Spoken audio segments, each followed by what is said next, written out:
everyone, and welcome to a new video. Today's video is going to be something quite casual and different. In my last video, or a recent video depending on when this goes up, I shared some of my sketching process when I was designing a 1930s dress.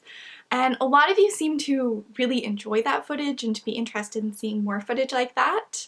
And I also mentioned in that video that I was overwhelmed with plans for autumn or October themed projects. And a lot of you were curious about those too.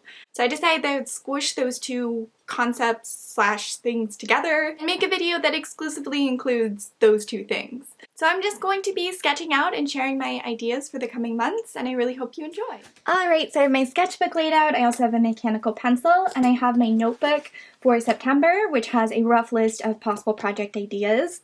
I try to keep one of these at all times, just so if I'm in the mood or have the time to start on something new, I have a list of projects I'm likely to be passionate about on the go. It's really upsetting when I forget about an idea and then I start on something new and I realize there's something else in my head that I probably would have enjoyed making and working on more. So I do try and keep a list whenever possible. So that's what I'm going to be going off of and using it as my reference today. But in general, I just sketch as I go whenever an idea comes to me and whenever I have time to take on a new project. There are also a lot of projects which I won't sketch out at all, or I won't be sketching out today, because I like doing the sketching process for simpler pieces when I'm ready to start on that piece immediately. I just find that I tend to be most excited about a project right after I've designed it, so I like to keep that enthusiasm for simpler pieces to a time that is closer to when I can actually work on them. And with historical projects, it's a little bit different, though I still find that enthusiasm to be the case. I think it's good to sketch them out in advance because it lets me really think about the design and make alterations to it, which I may not have thought of if I just dove right in. It also gives me time to research that design and silhouette and fashion plates from that period further, so I can potentially improve upon the design or at least learn more about how to create that design and seam placement and such. So the first idea is something that would definitely have to happen in September if it happens at all this year, because it's being made from a green material, which I don't think looks particularly good once all of the leaves are orange.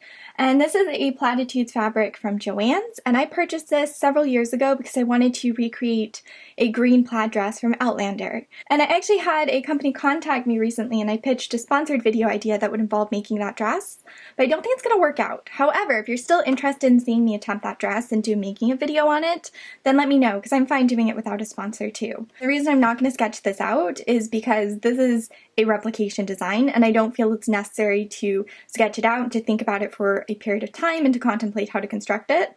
I feel like it's something that I can just dive right into, though when I do get closer to making this, if I make this, I would probably still sketch it out just so I have an idea of the seam placements and such. Another idea that needs to happen quickly, if it's going to happen at all, is this. And again, this incorporates green fabrics. So I've got this olive-ish brownish toned twill fabric that I purchased from fabric.com, and then I've got this really cute quilting fabric. Let me rip this open. It's a super fine quilting cotton, which is very similar in texture to the K-facet prints. And this has dinosaurs on it, but I really love the way it's printed and the watercolorish effect to it. I think these are very mature looking dinosaurs. So I actually want to follow my orange dress pattern that I made really recently with the poofy sleeves and turn this into a blouse and this into a matching skirt. That actually reminds me, just for my wardrobe in general, I'd like to make a few skirts. I don't think they're going to end up being particularly complicated. They're probably just going to be variations of a circle skirt. I find rectangle skirts that are gathered down really densely to be quite unflattering on me, and I made a couple of them and I really haven't ended up wearing them. So I'm thinking that for winter and autumn I can make a few variations, maybe playing with military-ish detailings on the waistbands, kind of lap seam detailing, just relatively simple skirts that have a little bit of interest in the way that they're drafted, since they don't have that interest in pleating or gathering at the waistband. And I think that twill is going to turn to something like this. I actually think this would look really good with buttons down the side, and I know I have a plaid fabric that I'd like to do a variation of these with that has some plaid matching down the front. I might actually end up following a pattern for that. So yeah, this is something that probably isn't necessary to sketch out. It's a very simple design, but I just wanted to show you. And my last idea that really needs to be made this month, if it's going to be made at all, involves this really beautiful blue fabric, and I really want to turn it into a bustle dress. I actually bought it because my family was watching the TV show The Paradise, and I just fell in love with a lot of the more casual pieces that the women were wearing in that show. And I wanted to make something like it, kind of that natural form era gown. So I bought this fabric and I thought it was perfect, and I actually have a matching quilting cotton that I have 2 yards of, and then I also have 3 or 4 yards of a blue taffeta that matches it really well as well.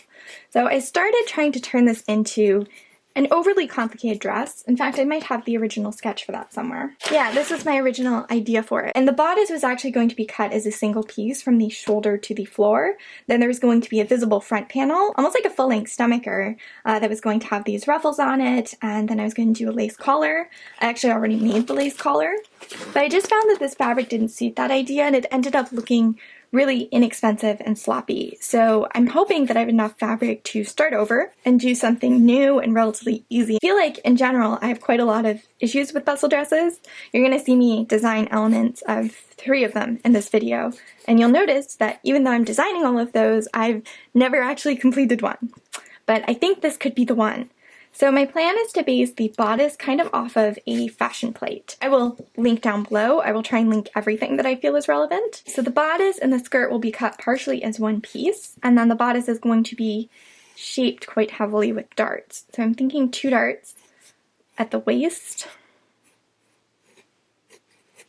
and then probably over the shoulder, just because it's going to have almost off the shoulders, kind of like that late Civil War era style. And then I'll do fitted sleeves, and I'd like to do something exciting with the cuff, but I feel like that's something that I can research a little bit more. The 1880s and 70s in general are a period I'm not super familiar with, and this is quite an unusual design for an 1880s bustle dress, but I really, really like it. So, and this isn't even a bustle dress, I don't know why I'm calling it that. It's like a natural form era gown. So then at the front, the fabric is going to kind of drape. And I think it's going to end in a ruffle. And I think this is just going to suit the fabric a lot better. And of course, I'll end up making a hat too.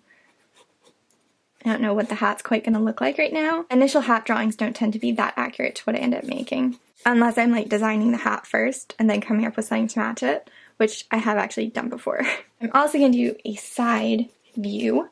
And with most periods, I don't feel this is necessary to do. Obviously, if you're a professional costume designer and you have to create pitches to playhouses and stuff, then you have to offer, or usually you have to offer an illustration of all sides of the garment. But I'm just doing this for me and for you, so I don't feel like I need to.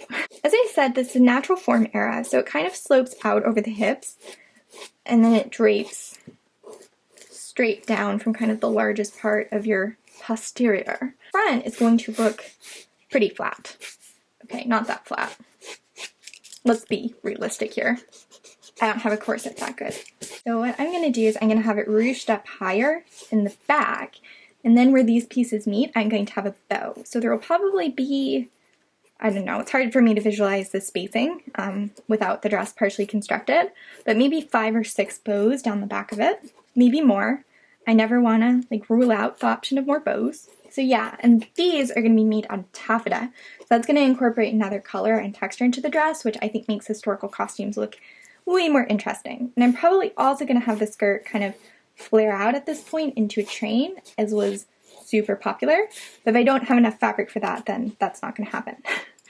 So you're probably going to see a little bit of the lining for the skirt here, because these ruffles are actually going to be mounted on a lining layer. They're not going to be mounted on this portion draping down. So you'll see a little bit of that there. Ruffles. And I'm probably going to continue this bottom ruffle onto the hem of this back piece.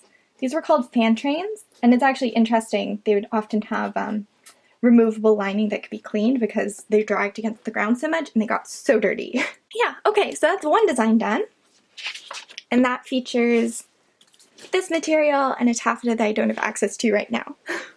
Design number 2 is another bustle dress, and I'd like to make this one out of this silk shanting. I have 8 yards of this, and I also purchased a polyester file in black, which matches it really nicely. And I think it looks really nice with velvet too. In fact, I think it almost looks nicer with the velvet than the file, but velvet is awful to work with, so I'm not going to put myself through that. I originally bought this fabric to make a standalone dress out of it, but at that point in time I didn't realize that you need more than 8 yards of 40-inch wide material for a bustle dress. So I think adding black to it is really quite interesting, and it will make it look a little bit spooky. So this could end up being my pumpkin project for 2018, which I definitely need to figure out soon because it's like September 25th and I still don't have an idea that I've settled on for it. So for this, I'm sure it's somewhat influenced by fashion plates just because I look at fashion plates, especially for periods that I'm less familiar with, like the 1880s, but I'm going to try and kind of design it without too much influence, just because I'd like this to be a little bit more original. So it's going to be worn over lobster tail bustle, which I have. I actually filmed a video on that like a year and a half ago, but I never posted it, so I should probably do that. Maybe I'll put it on Patreon because it's kind of outdated now. So my plan for this is that it will have an asymmetrical hem, hopefully not too similar to the other bustle dress that I have in process. And it's going to come up really, really high. Like, I want you to actually be able to see where it is scrunched from the front. And then there's going to be a big, I was going to say bow, but maybe I'll just use lace or something and have it like draped down. That'd be interesting. Ooh, and maybe it could creep up the bodice too. Yeah, I like that idea. I know I want the bodice to have buttons down the front. And then for the skirt, I actually have a couple ideas for the underskirt. So my first idea was actually just to do a band of lace going straight across the hem, and it would be black lace, so it would just add some texture to the materials that I'm already using. And then idea number 2 was actually to fussy cut out a tree silhouette or multiple tree silhouettes and have those trim the bottom of the skirt. But I don't really have a fabric that would be appropriate for that. And I'm not really sure what fabric would be appropriate for that, unless I could find some sort of mesh that doesn't fray, because I don't think I would be able to finish all of the edges of that and have it look as spindly as I want it to. I do think it's going to end up having a high collar. I'd like to make that collar out of lace, just to incorporate that more. You can draw in the buttons, because those are a sure thing. I like it when they have kind of symmetrical pointy hems on the dresses, but then I don't want the skirt to be asymmetrical, and I feel like the skirt being asymmetrical is important. And I mean, this is my pumpkin project, which are usually less historical and more kind of fantasy-ish. So I suppose I could maybe make the hem of the bodice asymmetrical and just have it be fantasy-ish and weird. I don't know. I like the idea of having shorter sleeves or longer sleeves and then having lace creep up them. I think that's really cool too. And then I could put like buttons amidst the lace. So maybe I'll make that sleeve long just for the sake of the sketch and have this one be short. My other idea for the hem was potentially doing something like this. So where the orange material is gathered down, or just bias cut strips, I guess, and it's formed into loops. And then maybe I could have a ruffle coming outward from that. I think that would look interesting too. I don't know, I feel like I have 2 different ideas here because I really wanted to use that orange fabric for something historical and accurate, and that's what I bought it for. But I also really like the idea of doing a kind of creepy Victorian bustle dress that has lace creeping up on it. And I don't know if I really like how those ideas look together. Let me get out the lace I'm talking about. I think I should go for creepy, because I can always find more of the orange fabric and I can buy a larger quantity and make the dress that I wanted that to be. So that means that if we're going creepy, then I like the idea of having almost vines going up the hem. And the perimeter, is that the right word? Perimeter. Circumference? Either one of those, of the skirt for bustle dresses tends to be quite small for the underskirt. So I'm thinking that I buy either an organza, a polyester organza, or some sort of tulle, because if I cut tulle it won't fray, and if I cut organza out with a soldering iron then it will melt the edges and it won't fray either. So that's really cool, but then I don't know if I like for the back, so I'm just going to turn the sketch into the back since I've totally ditched this idea. This would be the gathered, and then this would be the gathering on this side. No matter what I do, there's going to end up being lace here, and there's probably going to end up being lace here too.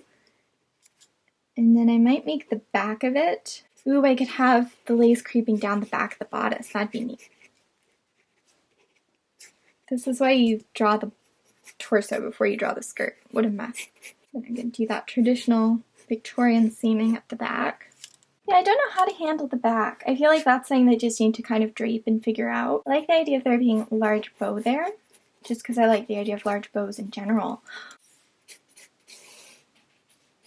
I know I said I wanted this to be mostly original, but I think I'm going to have to look online for references just because this is still a period where I'm unfamiliar with. I don't want to compromise this idea just because I don't have the knowledge I really need to do something interesting.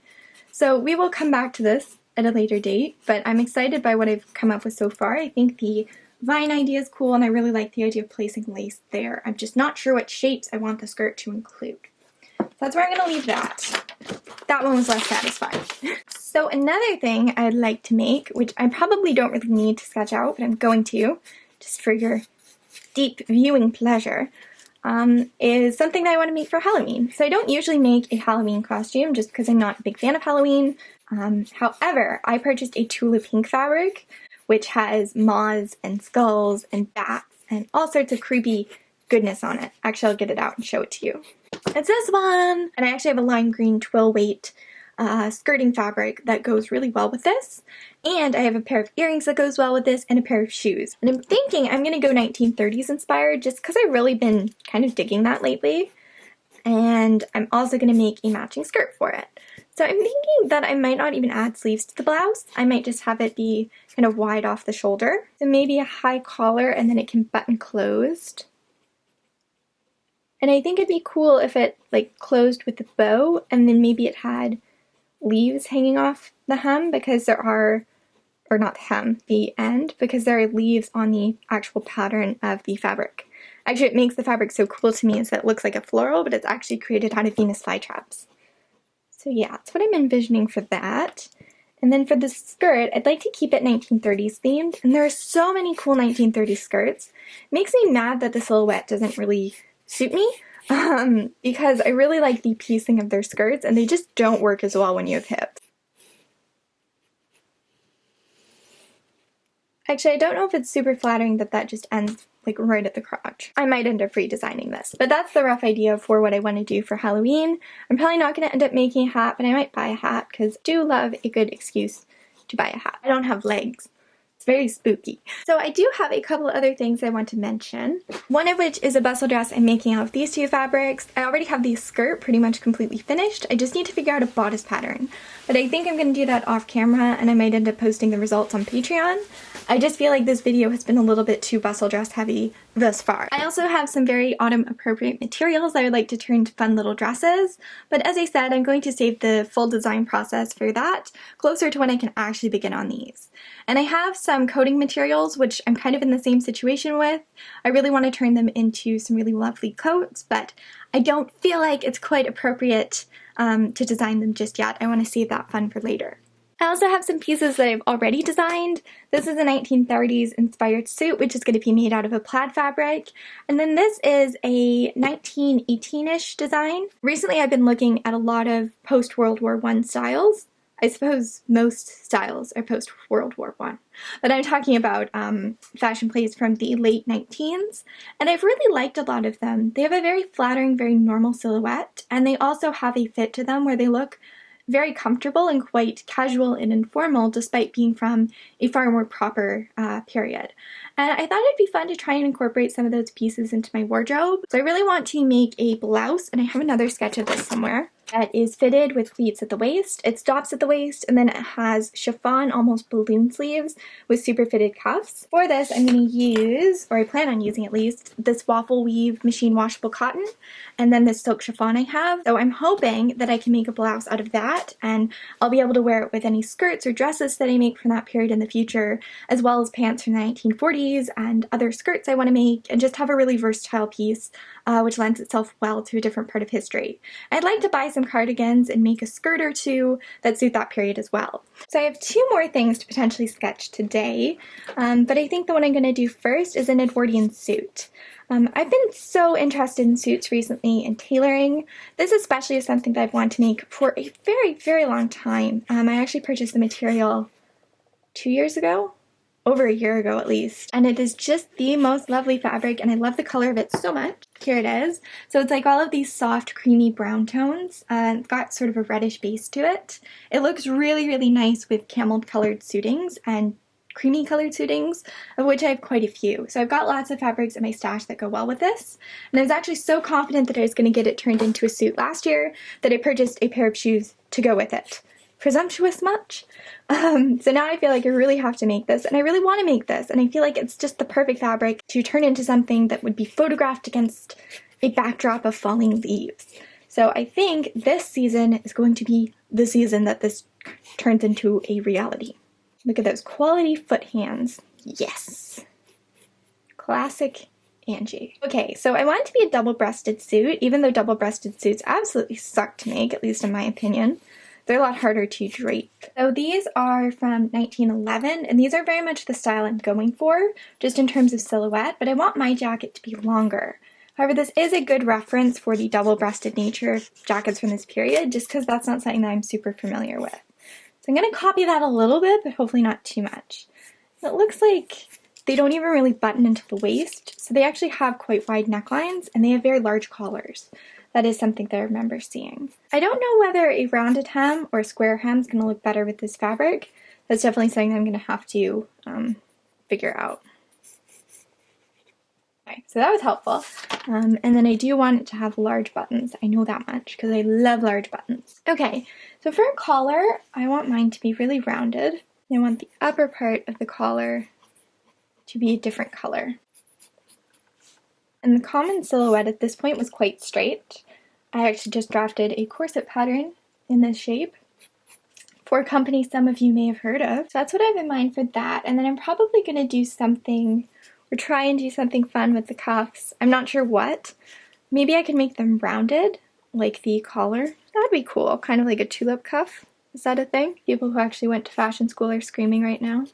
Basically, once I have the skirt shape drafted, I can do whatever I want with the seaming, because the seaming was mostly decorative, since the shape was so straight at this point in time. But I like the idea of kind of mimicking the seam placement on the bodice. So maybe there could be seams down the front. I kind of want it to be symmetrical, but I feel like it's going to be easier to make it asymmetrical.